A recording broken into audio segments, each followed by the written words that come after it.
It wasn't a restaurant we'd ever been to before. It was Mom's treat for me, her 17-year-old daughter, something special and a little upscale.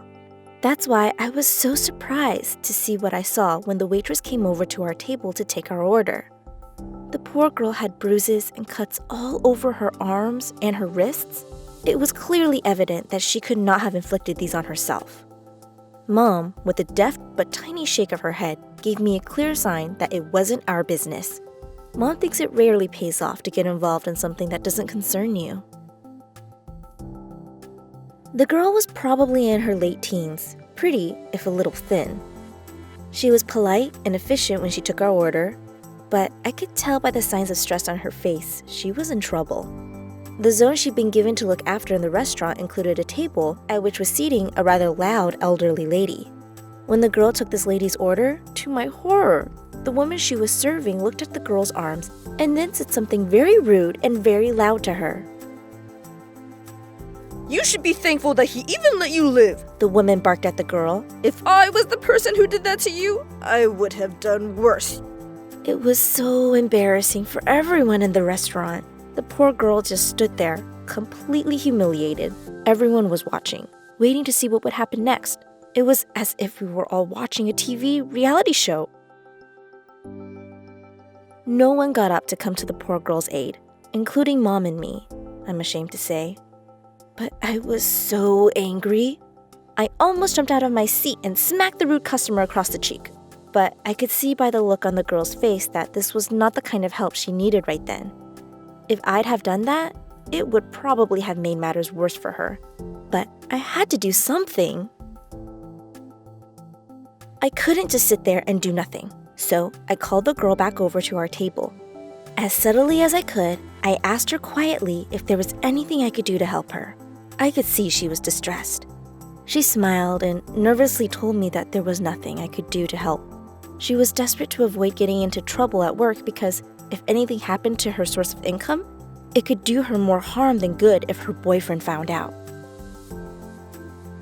Like I said, I just couldn't do nothing. So I gave the girl my telephone number and told her if she ever needed any help, then she was to get in touch with me straight away. She thanked me politely, then hurried away to get on with her work. The rest of the meal went by without any further incident, though I felt a little uncomfortable when Mom and I left the restaurant without having helped the girl. A week later, and I'd almost forgotten all about that evening when I suddenly received a text from an unknown number. The text read, "Hey, remember me? I'm the waitress from the restaurant. I'm sorry it took so long to get in touch, but a lot's been going on." I was so surprised to hear from the girl, but I was pleased she'd gotten in touch. Perhaps now there was something I could do to help. After responding to her text, it wasn't long before we spoke, and she told me a whole lot more about her life. I discovered she had a baby daughter, and to my horror, but sadly not to my surprise, I discovered she was in a relationship with a violent boyfriend. She was scared to leave him, even though he treated her terribly. She was afraid that he would not only harm her, but also the child if she ever plucked up the courage to leave. She couldn't go back home. Her family had disowned her and wanted nothing to do with her or her daughter. She didn't even have any friends that were in any position to help her. I made her promise to get in touch with me again if she was ever in distress. One night, about a week after I received her text, she called me. She was in a flood of tears and very distressed about something. Through the sobs, she told me her boyfriend's violence was getting worse. He had hit the baby this time. Although she was very upset, she didn't want me to help her right then. She just needed someone friendly to talk to. I couldn't think of how I could make things better for her anyway. We ended the call with me feeling awful. I don't know why, but I felt I had to do something. I couldn't help feeling that it was down to me to help her turn her life around. Then I had this idea. It was a little bit crazy, but it just might work. So I called her up and I told her, I have a plan. You will hire me as a babysitter, which means that you'd have to bring your daughter to my house so it won't be suspicious. Then, once you drop her off here, you can go back to your house to pack up your things. So choose a time of day when your boyfriend won't be there. But you won't go back there alone. My dad will go back with you. He's a big guy. And not only him, I have 2 brothers just as big as my dad. With those three to watch over you, you will definitely be protected if your boyfriend suddenly turns up.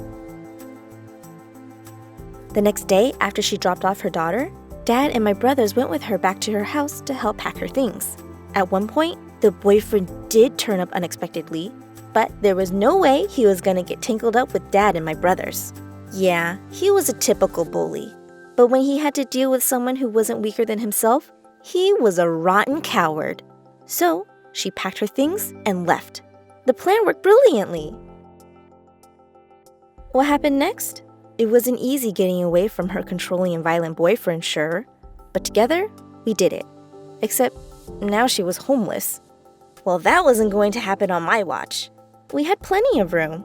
We decided that she would live with us for a while until she could find somewhere new and safe she could move into. It was a joy having her and her baby living with us for a while, but she soon got back on her feet. She found a safe place she could afford to move into, so finally she could be independent and she was in control of her life.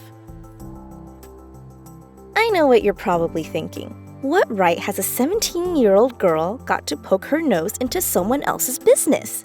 I couldn't have just sat there in that restaurant that night. I had to help the girl. And look at the outcome. Not all down to me, I know. But I felt I played a little part in helping the girl get out of a terrible situation and take back control of her life.